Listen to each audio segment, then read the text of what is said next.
All right, so here we are in the back of my boat. Yes, I've got this brand new Basscat Puma STS, and I only have 2 batteries in the boat.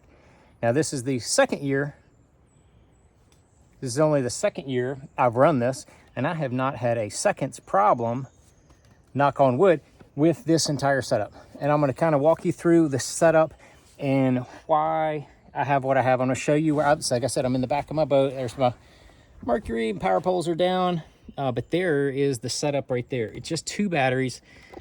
I've kind of covered this before, talked about it before, but I'm gonna show you again. 112 volt. This is a 215 amp hour battery. This is a big boy. This is a bigger, it's taller than a normal battery. And then on the other side, there is just one 36 volt battery. And this is also bigger. It is a 65 amp hour times 3 battery, and it is all that I need. It is all that I need. They're Lithium Pros. Lithium Pros. I'll put the, all the model numbers down in the description, but that right there is the key to the whole setup right there. The power pole charge. So what the power pole charge does is it manages the power between the 2 batteries. And the other part of this that really helps with being efficient is a brushless trolling motor. If you have a brushless trolling motor, it's more efficient than one with brushes. So like Ultrex does not have brushes. I heard they've got one coming soon. The new power pole, brushless. Garmin is brushless. Lowrance is what I have. It is brushless. They're just more efficient. They don't use as much juice or as much power. The power pole one is even more efficient. It uses a different type of brushless technology than anybody else is using. Sorry for the sidebar there. But the way that this works is that I mentioned before, the power pole charge is a battery management system.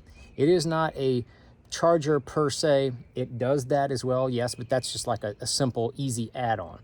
What this thing does is that when your trolling motor is going and all your boat electronics and that kind of stuff is working, what it does is that everything draws off of the 12 volt side first.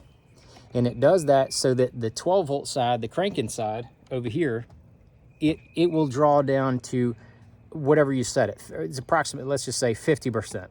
When it gets to 50% voltage, it will start converting power from the 36 volt side, start converting power over to the 12 volt side to maintain that 36 volt or that 50% voltage level.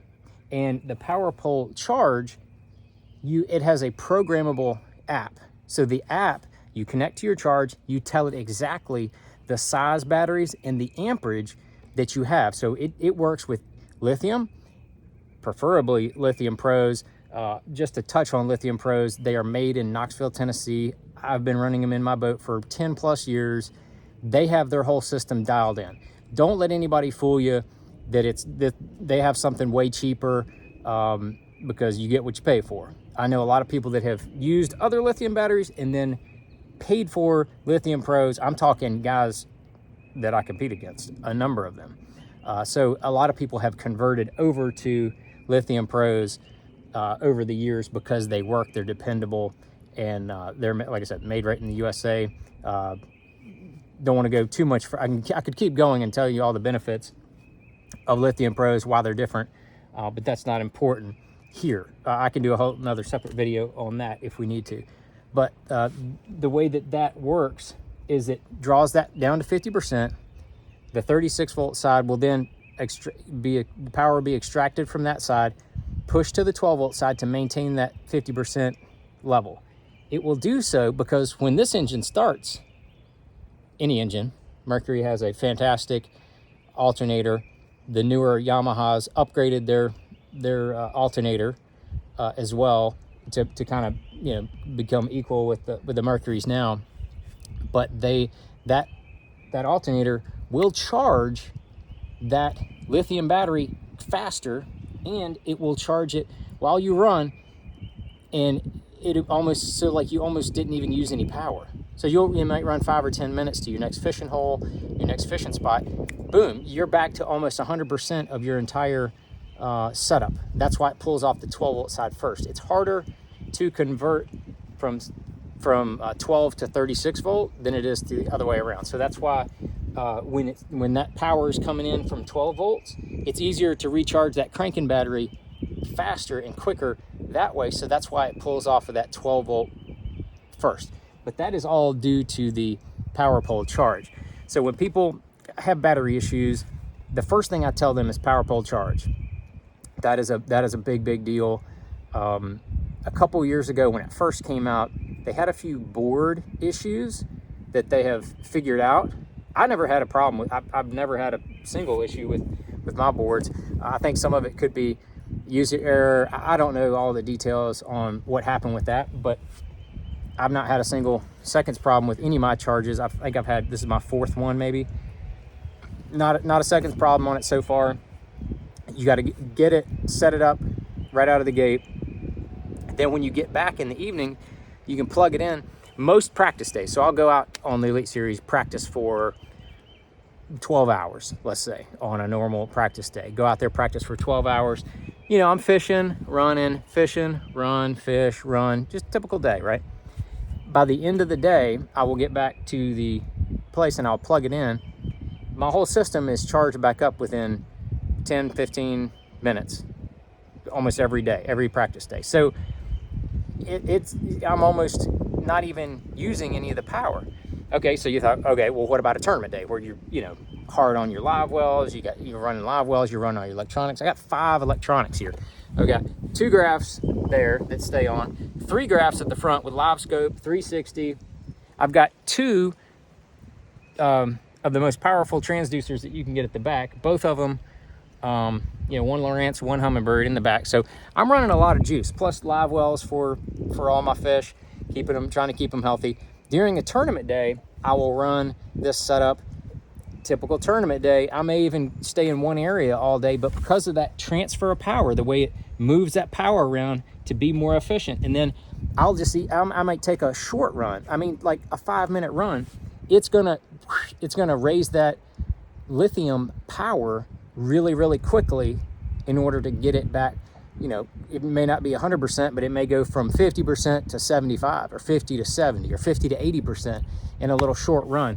It is amazing how quickly those lithium batteries charge, just like the phone battery, that you're probably watching this on, or the phone battery that's in your pocket.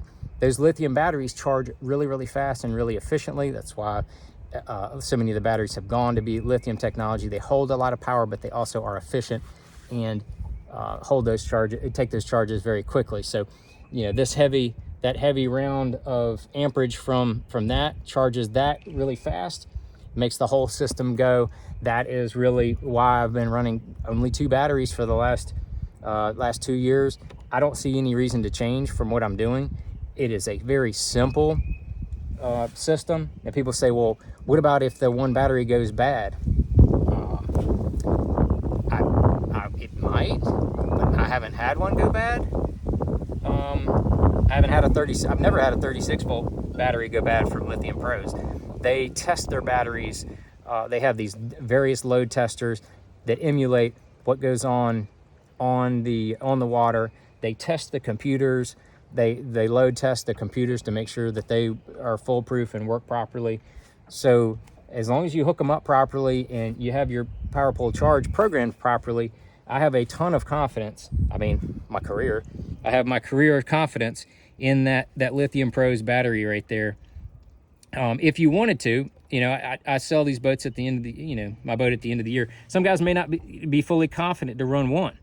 So that's why I mounted my battery up here. I left an area, if somebody wants to add a second one, they can add a second one. And then you don't need to add a second 12 volt. Like it's done. Like you don't need more than that juice. It would be ludicrous to add a second battery with that big behemoth of a battery right there. But there you go. That's why I left that space open there to be able to put that in there. And then as you can see with all the Bass Cats, you have the easy to access all your pumps and that kind of stuff down there. And you see my transducers down there, but that's my power system. Only 2 batteries.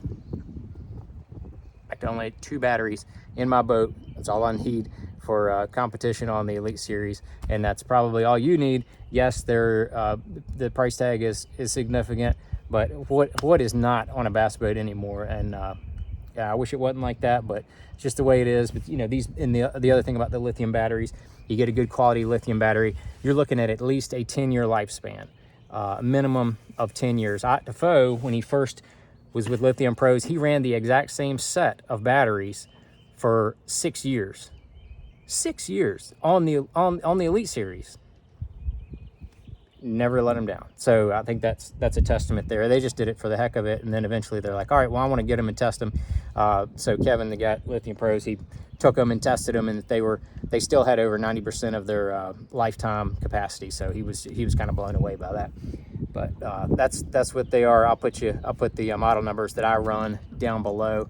If anybody has any more questions, like always, drop it down there in the comments, and I appreciate you guys watching as always.